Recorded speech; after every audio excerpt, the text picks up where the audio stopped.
दोस्तों नमस्कार, स्वागत है आपका कंपटीशन वॉर के यूट्यूब चैनल में। मैं संदीप हाजिर हूँ आपके लिए लेकर लक्ष्य सीरीज में एक नई वीडियो। दोस्तों लक्ष्य सीरीज में हम बात कर रहे हैं विजन आईएएस की पीटी 365 की, और दोस्तों पैरेलल हम एनवायरमेंट, इंटरनेशनल रिलेशन और साइंस एंड टेक की पीटी 365 चला रहे हैं। वन बाय वन आपको वीडियोज मिल रहे हैं। दोस्तों हम आज आप पहुंचे एनवायरमेंट में। एनवायरमेंट में हम इस साल चर्चा में रही कुछ प्रजातियों को डिस्कस कर रहे हैं, और प्रजातियों का पहला वीडियो जो है कल चैनल पर अपलोड कर दिया गया था, उसी का कंटिन्यू करते हुए आज सेकेंड वीडियो है, और जबकि एनवायरमेंट के 10-12 वीडियोस आ चुके हैं। तो उसी कड़ी में आइए हम डिस्कस कर लेते हैं कुछ और जो प्रजातियां इंपॉर्टेंट हैं चर्चा में रही उनकी। तो पहली प्रजाति अभी जो हम डिस्कस करने वाले हैं वह है संगाई मृग के बारे में। संगाई, ठीक है, हिरन के बारे में। तो संगाई हिरन बहुत ज्यादा इंपॉर्टेंट होते हैं, मणिपुर में पाए जाते हैं। केबुल लामझाओ पार्क जो कि दुनिया का पहला फ्लोटिंग पार्क है, वो आपने सुना होगा। तो आइए इस पर चर्चा कर लेते हैं। दोस्तों प्रधानमंत्री ने वीडियो संदेश के जरिए मणिपुर संगाई महोत्सव को संबोधित किया। अब संगाई महोत्सव का नाम जो है वो संगाई हिरन के नाम पर ही रखा गया है, जो केवल दोस्तों मणिपुर में पाया जाने वाला शाखादार सींग युक्त एक हिरन है। शाखादार सींग ये आपने देखा, ये इनकी वृक्ष की शाखाओं की भांति इनकी सींग डेवलप होती है। अब इनके संरक्षण की स्थिति की बात करें फटाफट, तो संरक्षण की स्थिति देखिए IUCN में इंडेंजर्ड है, और साइट्स के अंदर परिशिष्ट वन में इनको रखा जाता है। साथ ही जो भारतीय वन्यजीव संरक्षण अधिनियम 1972 है, इसमें दोस्तों 2022 के अंदर वन्यजीव संरक्षण अधिनियम में संशोधन किया गया है, और इस संशोधन में जो है इसकी अभी सूची जारी नहीं हुई, लेकिन 1972 में जो सूची बनाई गई उसकी सूची में इनको अनुसूची 1 में और अनुसूची 4 के अंदर संगाई मृग को रखा गया है। संगाई मृग के बारे में देखते हैं कुछ और इनके बारे में कुछ विशेषताएं। दोस्तों संगाई मृग की विशेषताओं की बात करें, मृग मैं बार बार यूज कर रहा हूं तो हिरन होता है, ये आप समझ लेना। और दोस्तों ये विशेषताओं में ये एक विशिष्ट विचित्र सींगों वाला एक मध्यम आकार का हिरन है। इसे डांसिंग डियर भी कहा जाता है, क्योंकि दोस्तों यह तैरते हुए पत्तियों और मृदा से युक्त बायोमास जिसको बोलते हैं फुमडी, उस पर संतुलन बनाने के लिए उछलता कूदता रहता है। इसलिए हमें ऐसा प्रतीत होता है कि ये डांस कर रहा है, इसलिए इस हिरन को डांसिंग डियर बुलाते हैं, ठीक है। और दोस्तों केबुल लामझाओ पार्क, इनका प्राकृतिक आवास की बात करें तो केबुल लामझाओ नेशनल पार्क जो है मणिपुर में, उसके अंदर एक झील है दोस्तों जिसका नाम है लोकटक झील। यही इनका आवास स्थल है, और यहीं पर तैरते बायोमास पाए जाते हैं जिनको फुमडी के नाम से संबोधित किया जाता है। और जब फुमडियों पर ये चलते हैं हिरन तो ऐसा लगता है कि ये डांस कर रहे हैं, इसलिए इनको डांसिंग डियर भी बोला जाता है। तो डांसिंग डियर की थियरी आपको समझ में आ गई होगी। आगे बढ़ते हैं। अब इनके खतरों की बात करें तो दोस्तों प्रदूषण नियंत्रण, जल प्लावन, बाढ़, गैर देशज पौधों जैसे कि पैराग्रास, ये गैर देशज पौधा है, इसको याद रखना। पैराग्रास आदि के आक्रमण के परिणाम स्वरूप फुमडी के अधिवासियों का लगातार क्षरण हो रहा है। अन्य पशुधन से भी बीमारियों का खतरा इन पे बढ़ रहा है, अंतः प्रजनन हो रहा है, और अवैध शिकार के कारण भी ये जीव खतरे में है, ठीक है। तो इस जो संगाई मृग है, संगाई हिरन है, इसके बारे में ये जानकारियां आपके लिए बहुत ज्यादा महत्वपूर्ण है।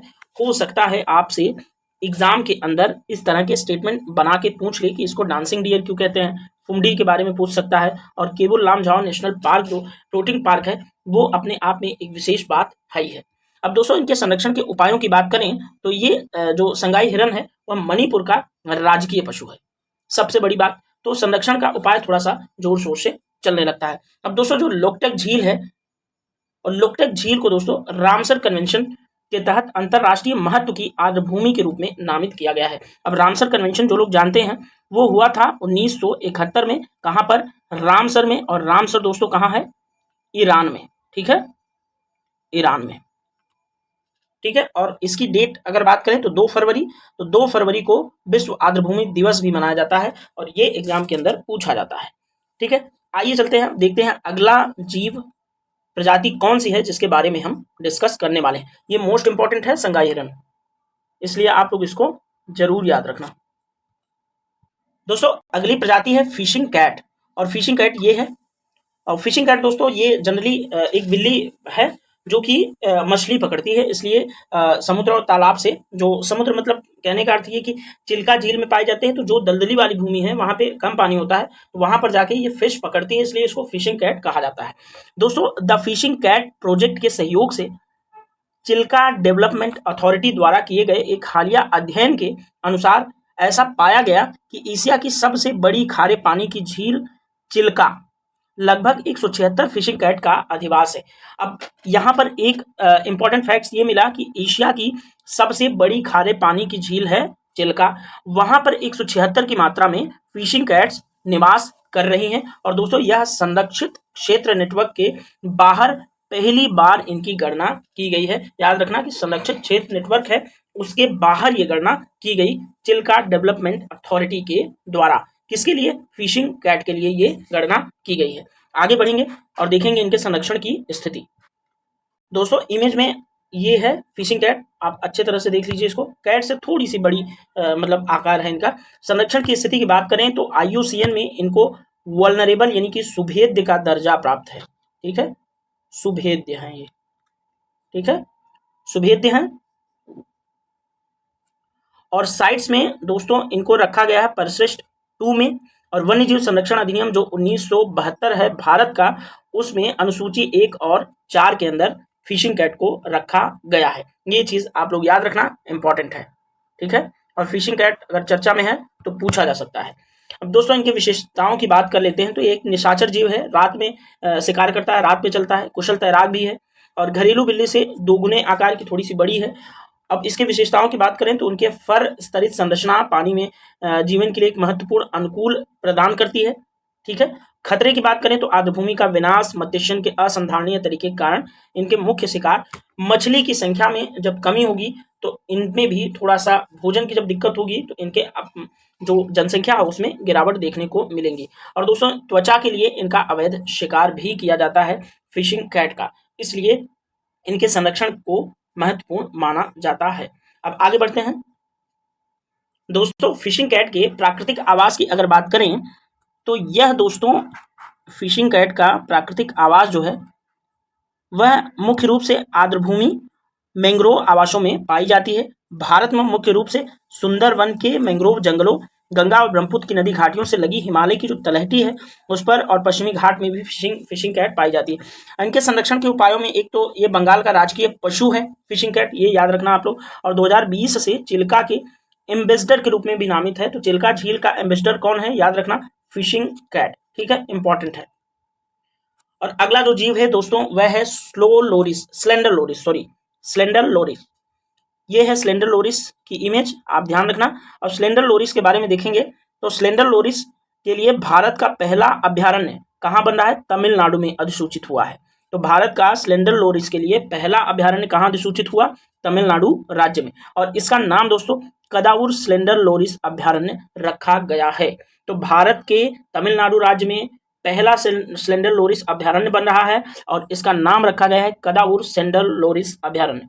और दोस्तों इसे वन्यजीव संरक्षण अधिनियम 1972 के तहत घोषित किया गया है। इस राष्ट्रीय उद्यान को, वन्यजीव अभ्यारण्य को, सॉरी राष्ट्रीय उद्यान नहीं, वन्यजीव अभ्यारण्य है। ठीक है, अब स्लेंडर लोरिस के संरक्षण की स्थिति की बात करें तो IUCN की स्थिति में इन्हें रखा गया है नियर थ्रेटेंड। ठीक है, संकट के समीप रखा गया है। और दोस्तों लाल लोरिस इंडेंजर्ड के रूप में रखा गया है। तो 2 तरह के लोरिस होते हैं, एक स्लेंडर लोरिस और दूसरा लाल लोरिस, लाल स्लेंडर लोरिस। ठीक है, और दोस्तों अगर साइट्स की बात करें तो साइट्स के परिशिष्ट 2 में स्लेंडर लोरिस को रखा गया है। वन्यजीव संरक्षण अधिनियम 1972 भारत सरकार का इसकी अनुसूची 1 और अनुसूची 4 में स्लेंडर लोरिस को रखा गया है। अब स्लेंडर लोरिस की कुछ विशेषताओं की बात कर लेते हैं, देखते हैं क्या कुछ खास है इसमें। दोस्तों स्लेंडर लोरिस के विशेषताओं की बात करें तो ये वृक्षों पर रहने वाले जीव हैं। कहाँ रहते हैं? वृक्षों पर, अर्थात अपना अधिकांश जीवन पेड़ों पर ही ये व्यतीत कर देते हैं। और दोस्तों ये ऐसे प्राइमेट्स हैं जो कूद नहीं सकते। स्लेंडर लोरिस वृक्षों पर रहते हैं उसके बावजूद ये कूद नहीं सकते, ये इनकी एक इंपॉर्टेंट पॉइंट हो सकता है। ठीक है, और खतरे की बात करें तो स्लेंडर लोरिस के समक्ष खतरा क्या है देख लेते हैं। इस जानवर में जादुई और औषधीय शक्तियां होने की गलत धारणा के कारण इन्हें शिकारियों से खतरा है। ठीक है, और साथ ही उनके अधिवास को भी नष्ट किया जा रहा है, इसलिए भी उनके समक्ष खतरा है। तो ये यहाँ पे एक इंपॉर्टेंट पॉइंट ये हो सकता है कि हो सकता है किसी स्टेटमेंट में आपसे पूछ ले कि किस जानवर का शिकार इस वजह से हो रहा है कि ऐसी गलत धारणा है कि उस जानवर के अंदर जादुई और औषधीय शक्तियां पाई जाती हैं। ठीक है, तो स्लेंडर लोरिस होगा, ये स्पष्ट रूप से याद रखना। अब स्लेंडर लोरिस के प्राकृतिक आवास की बात करें तो यह आमतौर पर उष्णकटिबंधीय झाड़ियों और पर्णपाती वनों, दक्षिणी भारत और श्रीलंका के खेतों की सीमा से सटी सघन झाड़ियों में स्लेंडर लोरिस पाया जाता है। दोस्तों ग्रे स्लेंडर लोरिस की बात करें तो ये केवल दक्षिण भारत और श्रीलंका के कुछ भागों में ही पाया जाता है। तो यहाँ पे ये सारे पॉइंट स्लेंडर लोरिस से संबंधित हैं, बहुत ज्यादा इंपॉर्टेंट, वेरी इंपॉर्टेंट। ठीक है, तो इसको आप लोग याद रखना। आगे बढ़ते हैं, देखते हैं और कौन सा जो जीव है उसके बारे में हम देखेंगे। दोस्तों हमारा अगला जो जीव है जो डिस्कस किया जाएगा वह है इंडियन पेंगोलिन। पेंगोलिन दो तरह का होता है, एक चाइनीज पेंगोलिन, चाइना का, जिसको चीनी पेंगोलिन बोलते हैं, और दूसरा होता है इंडियन पेंगोलिन। ये इंडियन सब कॉन्टिनेंट में यही दो पेंगोलिन ज्यादा चर्चा में रहते हैं। तो इंडियन पेंगोलिन ये देख लीजिए ऐसे ही है, और जब खतरा इसके समीप मंडराता है तो ये अपने पूरे शरीर को इस तरह से गेंद के आकार में फोल्ड कर लेता है। ठीक है, ये इसकी खास विशेषता है। अब दोस्तों इंडियन पेंगोलिन की बात करें तो साइट्स जो है, जो वन्य जीवों के अवैध व्यापार को संरक्षित करने वाली, अवैध व्यापार को मतलब विनियमित करने वाली जो कोशिश करती है एक संस्था कि किसी भी प्रजाति या वनस्पति का अवैध व्यापार होने के कारण वो खतरे में ना हो, उसके लिए एक संस्था उत्तरदायी है साइट्स। और साइट्स का COP19 हुआ, और उसने दोस्तों फार्माकोपिया, साइट्स के COP19 ने फार्माकोपिया से पेंगोलिन के संदर्भ को हटाने के लिए पक्षकारों से आग्रह किया। अब फार्माकोपिया अनुमोदित दवा मानकों का एक आधिकारिक संग्रह है, फार्माकोपिया, ये आप लोग याद रखना।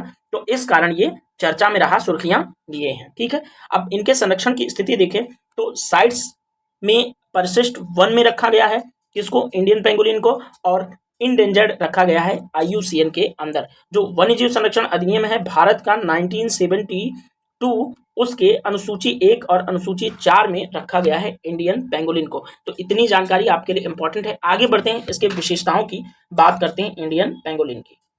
दोस्तों इंडियन पेंगोलिन की विशेषताओं की बात करें तो ये एंट ईटर यानी कि चींटी का भक्षण करने वाले, और पीठ पर शल्कों से आच्छादित होते हैं। शल्क मैंने दिखाया कि जो गेंद के आकार में अपने आप को फोल्ड कर लेते हैं, जो ऊपरी शल्क दिख रहा था। ठीक है, और ये दोस्तों खतरे की स्थिति में मैंने बता ही दिया पहले से ही कि गेंद की तरह रोल कर लेते हैं। अपनी सुरक्षा के लिए केवल कठोर सल्कों को उभार सकते हैं। ठीक है, वो सल्क जो इनके पीठ पर बने होते हैं उन्हीं को ये उभार लेते हैं, तो थोड़े से हार्ड होते हैं, इसलिए ये खतरों से बच जाते हैं। अब दोस्तों इनमें दांत नहीं होते, पेंगोलिन के अंदर, इंडियन पेंगोलिन में दांत नहीं होते। ठीक है, और दोस्तों ये अपनी चिपचिपी जीभ से भोजन ग्रहण करते हैं। यह एकमात्र ऐसे स्तनपायी जीव हैं जो पूरी तरह से सल्कों से ढके होते हैं। ये यहाँ पे ये फैक्ट इंपॉर्टेंट है कि ये ऐसा एकमात्र स्तनपायी है जो पूरी तरह से किससे ढका होता है, सल्कों से। ठीक है, अब इनके व्यवहार की बात करें तो ये एकांत प्रिय होते हैं, मुख्य रूप से ये निशाचर होते हैं, रात्रि में भोजन की तलाश में ये निकलते हैं। दोस्तों इनका गर्भकाल जो है हमारे लिए बहुत ज़्यादा इंपॉर्टेंट नहीं है। जो इंडियन पेंगोलिन का होता है गर्भकाल 65-70 दिन का, जो पेंगोलिन की अन्य जो प्रजातियां उनकी तुलना में कम है। खतरे इनका मांस और सल्कों के लिए तथा पूर्व और दक्षिण पूर्व एशियाई जो देश हैं उनमें स्थानीय उपभोग जैसे प्रोटीन के स्रोत में और पारंपरिक चिकित्सा में भी पेंगोलिन का यूज किया जाता है दक्षिण पूर्वी एशियाई देशों में।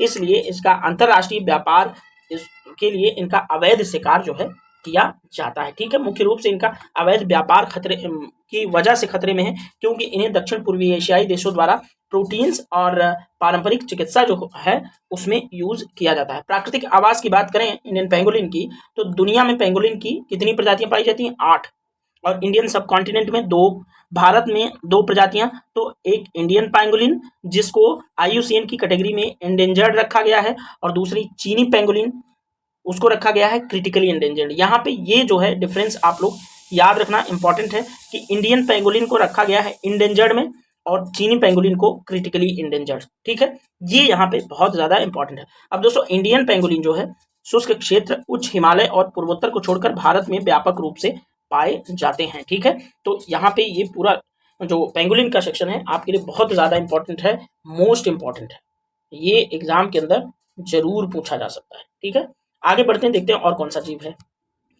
दोस्तों अगली जो प्रजाति है वह है जेपोरो ग्राउंड गेको। ये छिपकली है, आकार से ही दिख रहा है आपको कि छिपकली है, तो इसका नाम है जेपोरो ग्राउंड गेको। तो जेपोर ग्राउंड गेको को साइट्स के परिशिष्ट 2 में शामिल कर लिया गया है। और दोस्तों इनके संरक्षण की स्थिति विभिन्न संस्थानों में देखें तो IUCN में इन्हें इंडेंजर्ड रखा गया है। साइट्स की सूची 2 में आपने देखा शामिल कर लिया गया इनको, और वन्य जीव संरक्षण अधिनियम 1972 की अनुसूची 1 के अंदर इनको रखा गया है, जयपुर ग्राउंड गेको को। अब इनके विशेषताओं की बात करें तो एक तो इनकी विशेषता सबसे बड़ी ये है कि ये निशाचर जीव हैं, रात्रि में भोजन की तलाश में निकलते हैं, शाम के समय अंधेरे के बाद ये बाहर निकलता है, भोजन के लिए जमीन पर विचरण करते हैं। खतरा इनमें सिर्फ इसलिए है कि पर्यावरण को नुकसान हो रहा है और घरेलू और अंतर्राष्ट्रीय व्यापार के लिए अवैध इनका शिकार भी किया जा रहा है। तो कुल मिला के जयपुर ग्राउंड गेको आपके लिए इसलिए इंपॉर्टेंट है क्योंकि उसको साइट्स की परिशिष्ट 2 में डाला गया है। ठीक है, आगे बढ़ते हैं और इसकी ये जो IUCN में इनकी क्या स्थिति है और वन्यजीव संरक्षण अधिनियम जो 1972 है इंडिया का, उसके अनुसूची 1 में डाला गया है, ये भी आपके लिए इंपॉर्टेंट है। आगे बढ़ते हैं दोस्तों, अगली प्रजाति है ग्रेट इंडियन हॉर्नबिल। हॉर्नबिल बहुत ज्यादा इंपॉर्टेंट पक्षी है, इसलिए ये न्यूज में अक्सर रहता है। हॉर्नबिल को लेकर के उत्सव भी मनाया जाता है। तो देखते हैं आगे इसके बारे में क्या है कि देखिए, नागालैंड के वोखा जिले में ग्रेट इंडियन हॉर्नबिल को प्रताड़ित किए जाने का एक वीडियो वायरल हुआ था। हॉर्नबिल महोत्सव भी मनाया जाता है नागालैंड के अंदर। अब IUCN में इनके संरक्षण की स्थिति की बात करें तो ये सुभेद्य हैं, वल्नरेबल, और साइट्स में इनको परिशिष्ट 1 में रखा गया है। वन्यजीव संरक्षण अधिनियम 1972 में इनको रखा गया है अनुसूची 1 और 4 के अंदर। तो ग्रेट इंडियन हॉर्नबिल आपके लिए इसलिए इंपॉर्टेंट है क्योंकि देखिए सुर्खियां तो बहुत छोटी रही क्योंकि इनको प्रताड़ित करने का नागालैंड के एक वोखा जिले में एक वीडियो सामने आया था, इसलिए ये थोड़ा सा चर्चा में रही, तो काफी इंपॉर्टेंट है, इसलिए इसको हम याद रखेंगे। आगे बढ़ के इनकी थोड़ी सी विशेषताएं जान लेते हैं। दोस्तों, ग्रेट इंडियन हॉर्नबिल की विशेषताओं की बात करें तो सबसे पहले तो ये हॉर्नबिल कुल का सबसे बड़ा सदस्य होता है जो इंडियन हॉर्नबिल होता है। और दोस्तों, मादा ग्रेट हॉर्नबिल नर की तुलना में छोटे होते हैं, लाल आंखों की बजाय नीले सफेद रंग के होते हैं। अंजीर जो है, अंजीर एक फल होता है जो इनका जो आहार है उसका एक प्रमुख हिस्सा होता है। लेकिन प्रजातियां अंडे, उभयचर, सरीसृप, कीड़े और स्तनधारी छोटे पक्षी भी ये खा लेते हैं। अब खतरा इनको क्यों है? एक तो जलभराव और स्थानांतरणीय कृषि, क्योंकि ये उत्तर पूर्व की बात हो रही है भारत के नॉर्थ ईस्ट रीजन की।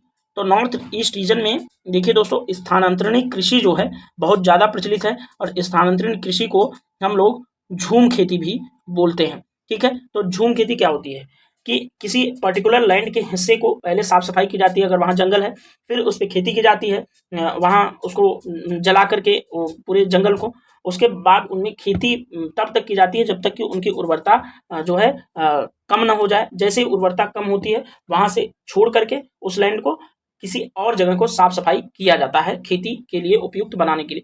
इसलिए इसको स्लैश और बर्न कृषि भी कहा जाता है, झूम खेती को। तो जो झूम खेती है वो इंडियन हॉर्नबिल के लिए काफी ज्यादा नुकसानदायक है।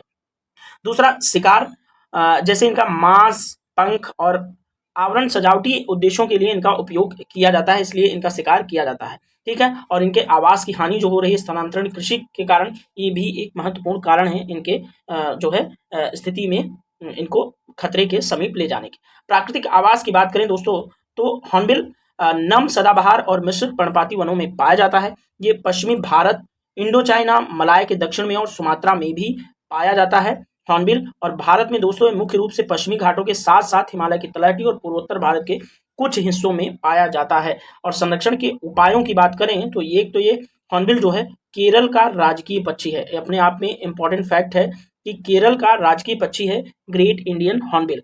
और दोस्तों, हॉर्नबिल नेक्स्ट एडॉप्शन जो प्रोग्राम है वह एक सामुदायिक आधारित संरक्षण कार्यक्रम है। इसे अरुणाचल प्रदेश के पक्के टाइगर रिजर्व से बाहर प्रजनन करने वाले हॉर्नबिल की आबादी की रक्षा के लिए 2011 में अपनाया गया था। तो पाके टाइगर रिजर्व आपको मिल गया, कहाँ पर है? अरुणाचल प्रदेश में, ये भी याद रखना। और यहाँ पर एक प्रोग्राम चलाया जा रहा है जिसका नाम है हॉर्नबिल नेक्स्ट एडॉप्शन प्रोग्राम। ठीक है, और ये क्या है? सामुदायिक आधारित संरक्षण कार्यक्रम है। ठीक है, और कब चलाया गया? 2011 में। ठीक है, तो दोस्तों आज की वीडियो में इतना वीडियो आपके लिए बहुत ज़्यादा इंपॉर्टेंट है। और भी जो बची कुछ प्रजातियां हैं उनको भी हम लेकर आएंगे जो किसी न किसी कारण से साल भर चर्चा में रही, न्यूज़ का हिस्सा रही, जो आपकी UPSC के एग्जाम के लिए बहुत ज़्यादा इंपॉर्टेंट है, और भी जो आसपास एक दिवसीय एग्जाम है उन सब के लिए इंपॉर्टेंट है। ठीक है, चलिए इस वीडियो में इतना ही, मिलेंगे अन्य वीडियो में, तब तक के लिए थैंक यू सो मच।